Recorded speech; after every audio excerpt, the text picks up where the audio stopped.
Hello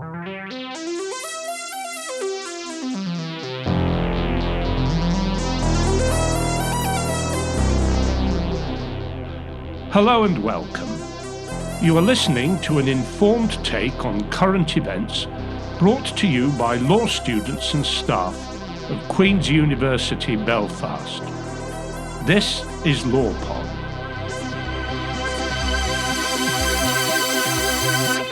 Today we are joined by Justice Teresa Doherty, former presiding judge at the Special Court of Sierra Leone. And we are delighted to have a conversation as part of the law school's day on 16 Days of Activism that currently we have a number of events running around that. So Justice Doherty, welcome. Mm-hmm. I want us to talk about violence against women and what you feel and recognize to be the biggest challenge to addressing the issue of violence against women and girls. There is no doubt in my mind that violence against women is a universal phenomenon. I remember a young woman in Papua New Guinea saying to me, "Oh, it's all right for you white women, you never get beaten up." No, it's not like that. So violence against women must, to my mind, go with a mindset. Most violence within the home is against women and children. There are instances of men being beaten up, and I've had to deal with them. But in my experience, the majority is against women. And what concerns me often is the feeling on the part of men that they're entitled to do it.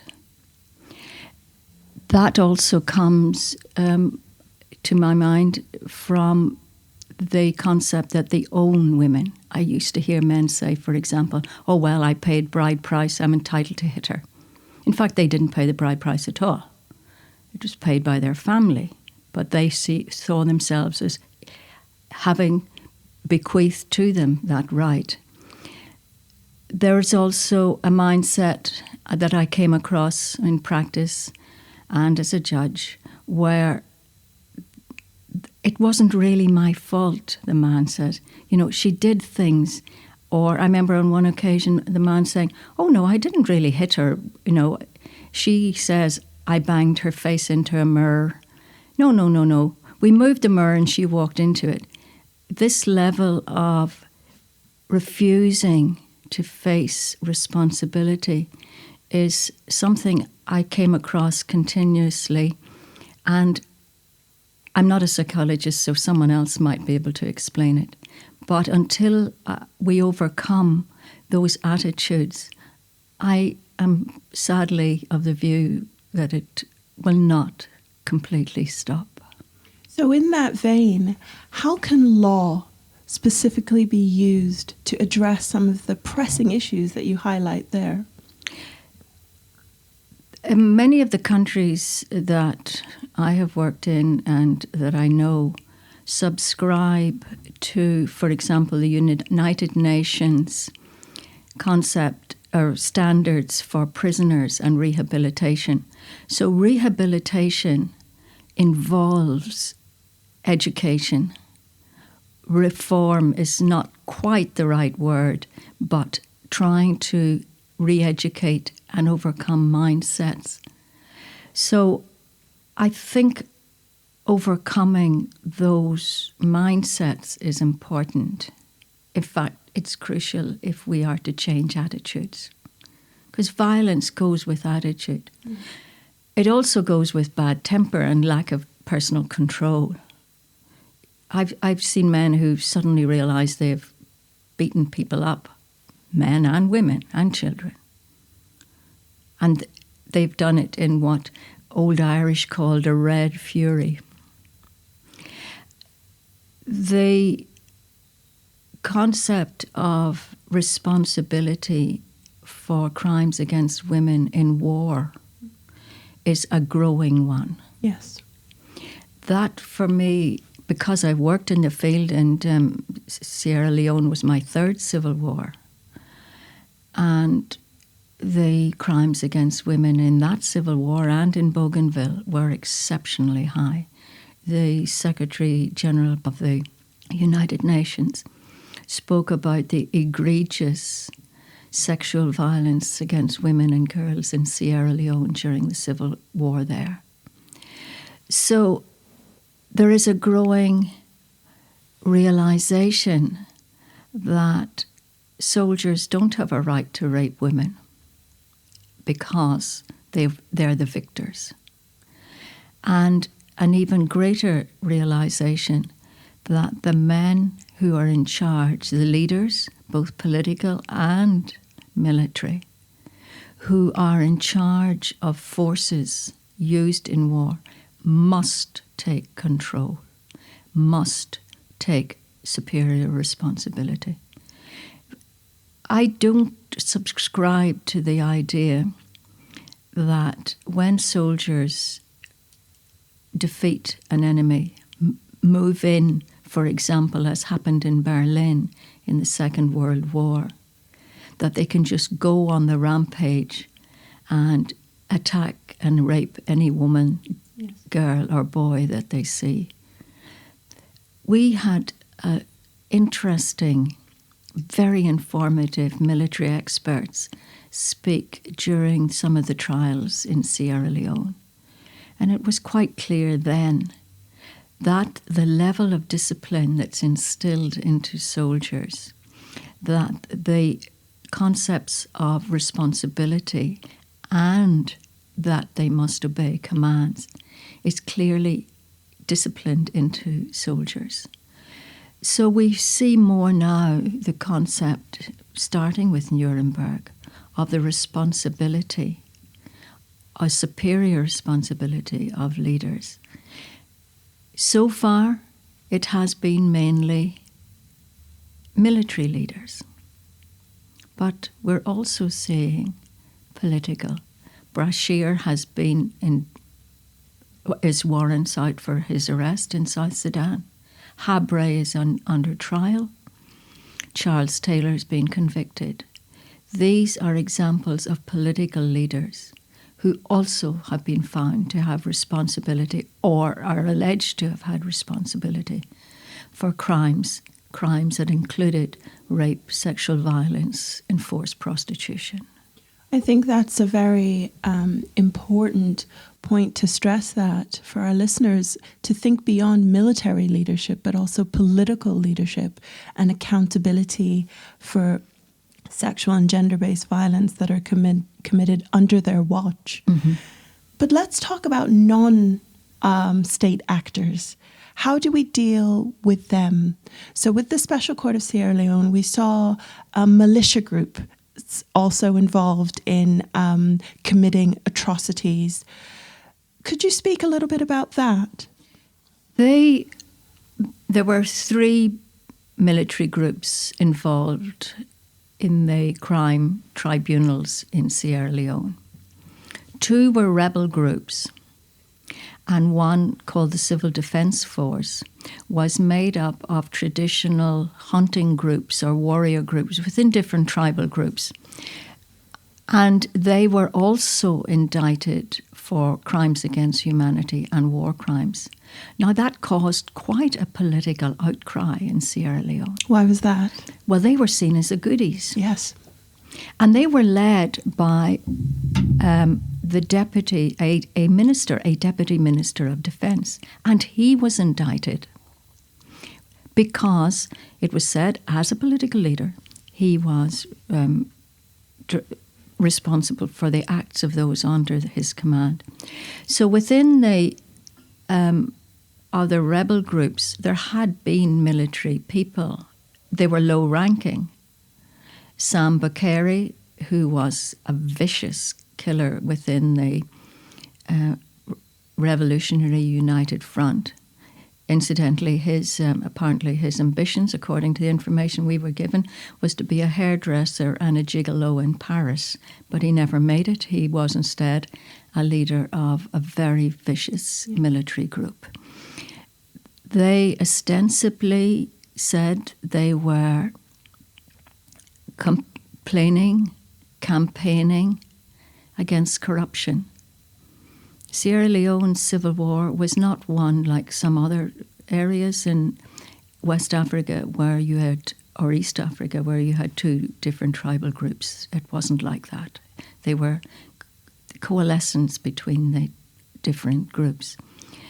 Commanders there, I remember one lot of evidence where apparently a commander said to his rebel soldiers, many of them abducted children, "Enjoy yourself, boys, this is your day," because they had captured women and girls and were handing them around. So that even within those groups there were clear lines of command. Absolutely. Yes. One witness for the defence in one of the trials insisted in referring to Fodi Sanko as a leader, as a 4-star general. My goodness. So they saw themselves in that form of disciplined regime. And they were disciplined among themselves. Because, if, for example, if the women transgressed, the abducted women transgressed in any way, the punishments were vicious. One of the things that is very striking when reading the transcripts from the trials is the voice of victims. How did you cope with hearing some horrific testimony? Because I think international practitioners, like all of us, must react when hearing how victims' lives physically, mentally, emotionally are destroyed by the harms that they've suffered, the consequences not only to them, but their families, their communities, as well as their country. So I'm very interested in what was it like to listen to testimony after testimony of horrific violence? It was very difficult. At times there were times, and there's always certain ones that stick out in your mind. I wasn't expecting that question, but immediately I can see some of those witnesses. A man who had both his hands chopped off, but amputated, and suddenly he stood up and he raised his hands above his head. And he was in tears, and he said, "Look what they did to me. I did nothing wrong." And as a human being, you cannot help but feel a great sympathy for a person like that. I remember also a woman who was describing the gang rape of herself and of her daughters in her presence. And she was a woman with great dignity. And towards the end of the cross-examination by the defense counsel said, "Do you still go around with men?" And I was presiding, and one of the rules of the Special Court for Sierra Leone, in common with the Yugoslav and the Rwandan tribunals, makes it clear that victims of sexual violence cannot be challenged on their past history or their, to my mind, future. So I went to press the buttons and say to this lady witness, "You don't have to answer." But before I got to the button, she had turned to the defense counsel and looked at him with real pity and said, "I never want to see a man again in my life." So the witnesses themselves brought some dignity, a lot of dignity, but also a lot of pain. How did I as a human being cope with it? Well, I was a judge for quite a lot of years, many years before that. And over the years, you have to learn to rise above certain emotions. You don't lose sight of the fact that people have suffered, but your work is to judge the defendants who have a right to a fair trial. And a fair trial includes, among other things, an unbiased trial where the emotions of the judge do not enter into the arena. So in that way, I learned to try to rise above and look at credibility and look at the defendants. But personally, I can no longer watch a crime, a violent film or a violent television. I used to have to go out every day and have a good walk, clear my head, just to try and clarify and put things in not perspective, but to have a calming effect. And I did a lot of knitting. Knitting is a very calming occupation for stressful situations. But yes, it was very difficult. There's no getting away from that. And take me back to post-conflict Sierra Leone, when you were involved in the domestic legal system at the time, in a society that was ravaged by warfare, brutal warfare. I remember growing up and hearing stories from my father about what was going on in Sierra Leone and why it was important, not just for us as West Africans, but for the world to really take notice. Tell us about what was that like when you first went to Sierra Leone, what you saw. The town was wrecked. But I find it really amazing how the Sierra Leoneans were able to rise above certain things. Such as? Seeing children going out to school in the morning with polished shoes and well-ironed shirts and dresses. Sierra Leoneans, a personal appearance is very important. Quite a contrast to other places where I've worked, where a personal appearance, of course, was important, but not to the extent as it was in many West African societies. The other sad thing was there were groups of young men hanging around. At first, when you saw them and you knew they were ex-combatants, yes, they had a fairly cheerful look. The war was over. They weren't being charged. They were free of some of the military masters that they had. In time, I saw that cheerful expression change among those young men who still didn't have jobs. And you could see a more surly face on them. So that was changing. The number of amputees, there were what they called amputee camps. For example, one not far from where I was staying that was funded and looked after and helped by the Canadian aid government and the government of Canada. And you saw groups of people there with a hand missing, 2 hands missing, a leg missing. And those were people that had worked hard, that had been productive, that were suddenly incapacitated through no fault of their own. And they were resentful in many ways that ex-combatants had aid given to reintegrate them into society. When the amputees said, "We are the victims, they were the perpetrators. Why are we not getting similar help?" So there was resentment there. There was people getting back on with their lives. But it was sad to see the buildings destroyed. Not that I hadn't seen it in other places, including here in Belfast, but the fact remains that there was no need to destroy so much infrastructure. We heard in evidence that as the rebels moved into Freetown, they were particularly targeting police stations and policemen and killing the police.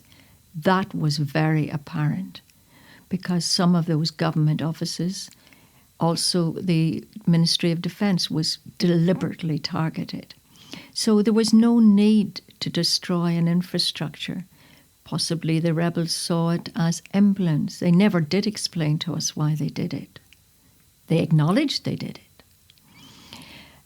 So those immediate reactions are what I saw.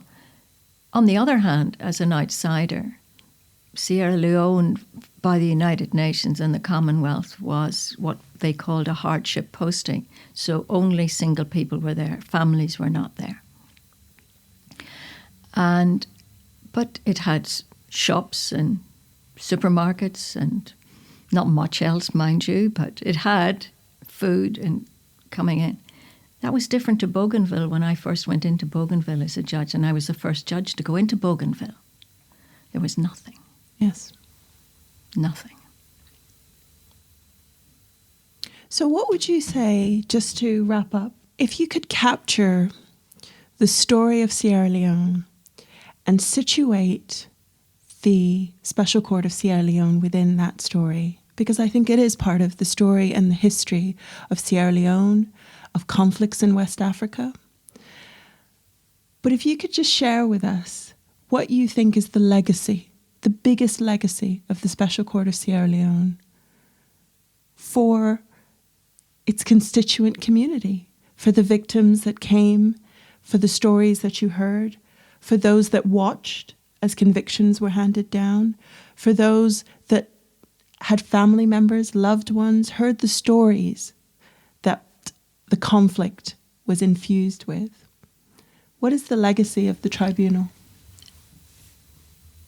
Dr. Brunger, I wasn't really expecting that question, but I'd like to preface it by saying something about the national court system. Yes.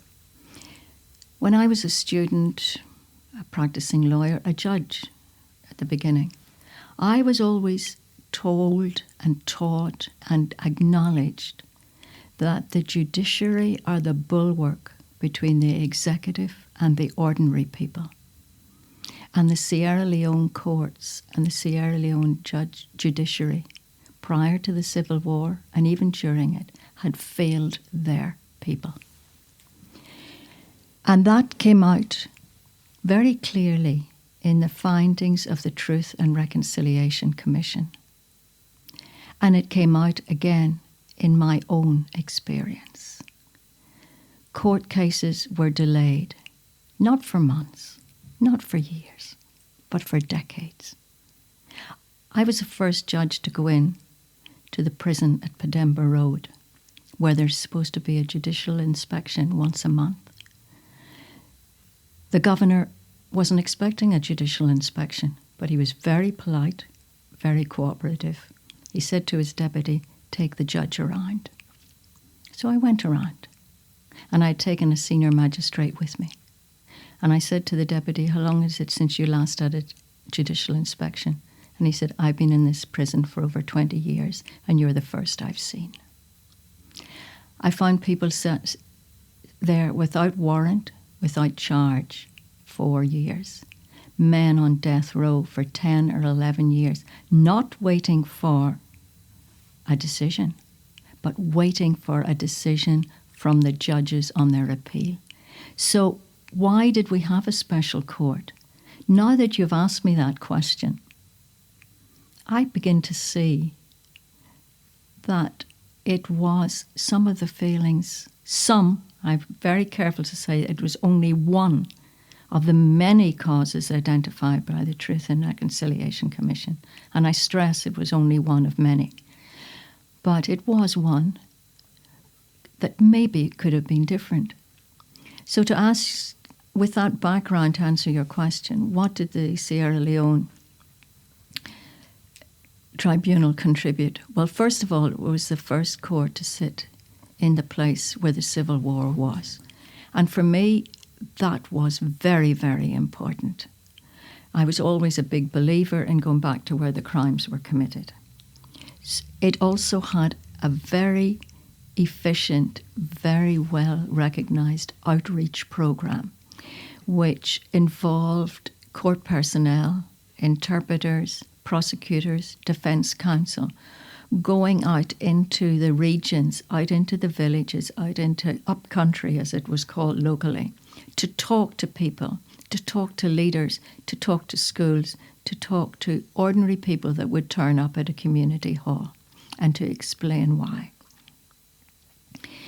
It also was one of the courts, as I said, Kofi Annan, the Secretary General of the United Nations, when he agreed to the court being appointed, did talk about the egregious degrees of sexual violence and directed that there should be people that were qualified in sexual violence crime prosecution and hearings and in juvenile justice.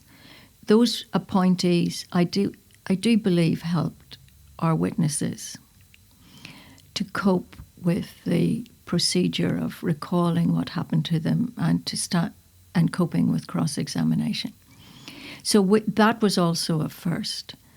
We were also the first court to deal with child soldiers. And I take a little bit of personal pride, maybe I shouldn't, in the way we defined and looked at the evidence relating to one of the parts of the crime, which is under the age of 15.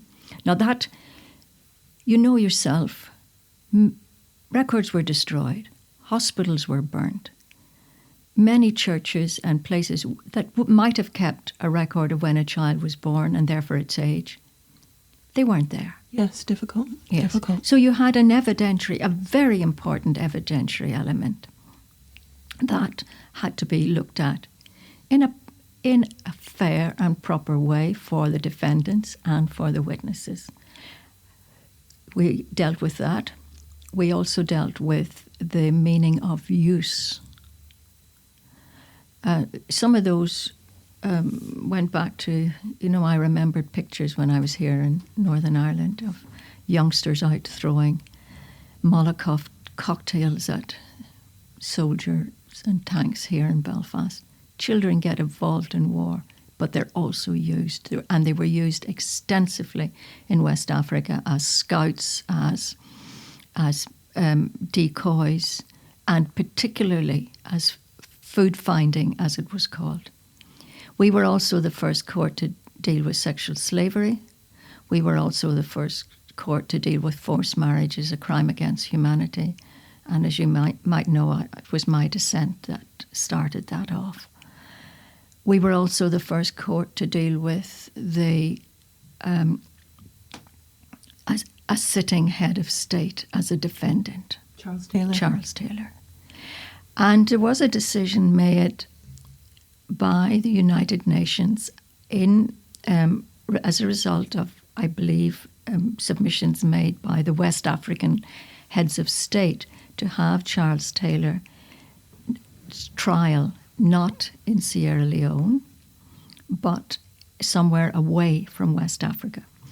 As I understood the information given, they were concerned it would destabilize the region.